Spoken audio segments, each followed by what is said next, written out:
Hello दोस्तों, आप सभी को हमारे यूट्यूब चैनल में स्वागत है।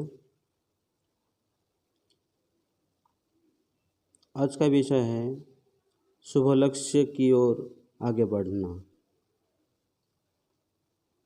सद विचारों और सद प्रेरणाओं से महापुरुष रचित ग्रंथ भरे पड़े हैं। मनुष्य मनुष्य बने तथा किसी के साथ अविचार या अन्याय न करे, इसी संबंधी शिक्षाओं की भी हमारे पास कमी नहीं। फिर क्या वजह है कि अभी भी समष्टि मानसिकता शुभदृष्टि संपन्न नहीं है। विज्ञान और तकनीक ने अपने विकास और अनुसंधान कार्य द्वारा एक से एक ऊंचाइयों को छुआ है।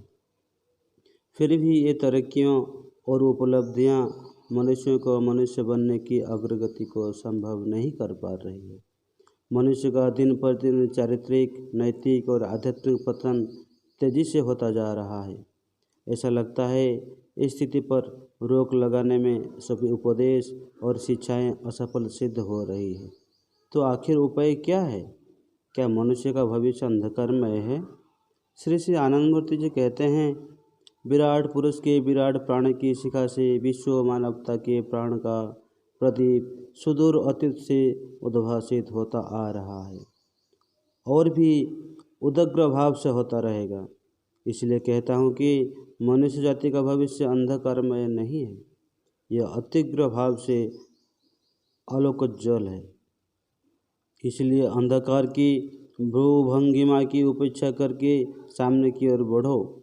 उन्होंने और कहा, आगे चलना ही जीवन है। समस्त बाधा विपत्तियों को, रोड़ों को पदाघात से चूर्ण विचूर्ण कर समस्त आंधी तूफान तथा उल्का वज्र के प्रकोप की ओर उपेक्षा कर समस्त कुसंस्कारों को दुविधा शून्य हो भस्म करते हुए आगे बढ़ो। परम पुरुष तुम्हारे साथ है, जय तुम्हारी होगी ही। परम पुरुष तुम्हारे साथ है, जय तुम्हारी होगी ही। इस कथन का वस्तुतः अभिप्राय क्या है? मनुष्य को अपने शक्ति पर, पुरुषार्थ पर बहुत भरोसा रहता है। वो सोचता है कि वो सब कुछ कर सकता है, कुछ भी उसकी औकात से बाहर नहीं है। इस तरह के एहसास से, अभिमान और अहंकार से वो भरा रहता है। ऐसा सोचता है और दंभ भरते हुए वक्त यह भूल जाता है कि उसके समस्त चमत्कारी और विस्मयकारी कृतियों के पीछे परम पुरुष की शक्तियाँ हैं। उनकी अकृपण करुणा और कृपा है। उनकी कृपा के बगैर वो एक कदम भी नहीं चल सकता। वो अपने जिन प्रतिभाओं का उपयोग कर ज्ञान विज्ञान के क्षेत्र में आगे बढ़ा है, यह उनकी अशेष कृपाधारा का ही फल है।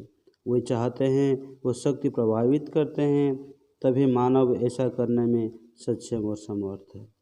मनुष्य की समस्त उपलब्धियों के पीछे प्रभु का अनन्य आशीर्वाद है, जिसके कारण वो कठिनाइयों पर विजय पाता रहता है और सफलता की नई ऊंचाइयां छूता रहता है। अतएव आज मानव को यही समझना आवश्यक है कि वो अपनी समस्त चेष्टाओं के साथ साथ परम पुरुष की कृपा को कभी नहीं भूले। वो जितना अपने मन को ईश्वर केंद्रित और प्रभु आश्रित करता रहेगा, उतना ही वो अपनी चेष्टाओं से कल्याणकारी परिणाम प्राप्त करता रहेगा। बिना ईश्वर केंद्रित हुई विकास का कल्याण रूपी स्वरूप संभव नहीं।